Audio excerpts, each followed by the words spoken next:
Rebonjour. On va vous conter une petite histoire. L'histoire du hi-fi. La haute fidélité.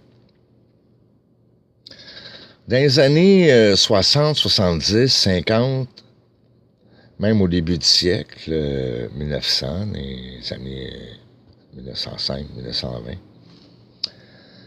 il y avait ce qu'on appelait des ingénieurs de son qui étaient considérés comme la crème des scientifiques. Ou l'équivalent inspecteur gadget, toutou. Et quand c'est sorti vraiment la haute fidélité avec la haute fréquence et les lampes, les transistors, etc., bon, pour graver sur des vinyles des petites vagues très fines, pour les hautes fréquences, pour la qualité, la résolution.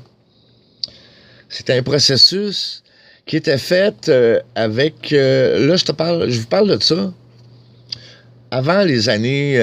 avant la fin de la Deuxième Guerre, c'est-à-dire avant la grosse commercialisation américaine des autos. Avant les autos, c'était le monde qui tripe sur le char après la Deuxième Guerre, tripait sur leur hi-fi avant la Deuxième Guerre mondiale. Parce qu'on a tous les constitutifs d'un auto dans une table tournante avec les vinyles et la haute fidélité.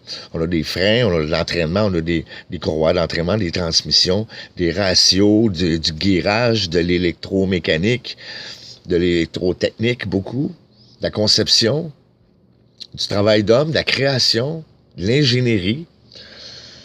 Et ceux qui perçaient dans le domaine du studio et de la production étaient ceux qui avaient ces connaissances de la matière électronique, comment ça fonctionne. Parce qu'on étonne-vous pas un VU, là, un VU, comme on dit, c'est un aiguille qui indique un certain voltage ou un certain ampérage qui passe dans un câble. Donc, les gars comme... Quincy Jones, les gars comme Prince, les gars comme Jimi Hendrix, les gars comme Phil Spector en particulier,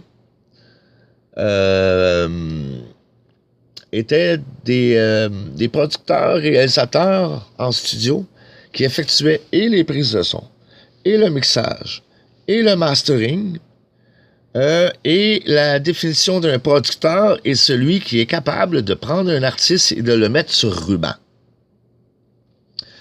Alors, je n'ai pas la prétention d'être producteur. Je ne suis pas enregistré nulle part. Je m'en calisse. J'ai produit des enregistrements de mon propre cru. Oui. À 7 ans, je jouais avec des micros. À 13 ans, je faisais des danses. À 9 ans, je faisais des danses. Puis à 15 ans, j'avais des contrats de faire des grosses danses et des gros kits de son JBL, des SL1200, etc. et tout.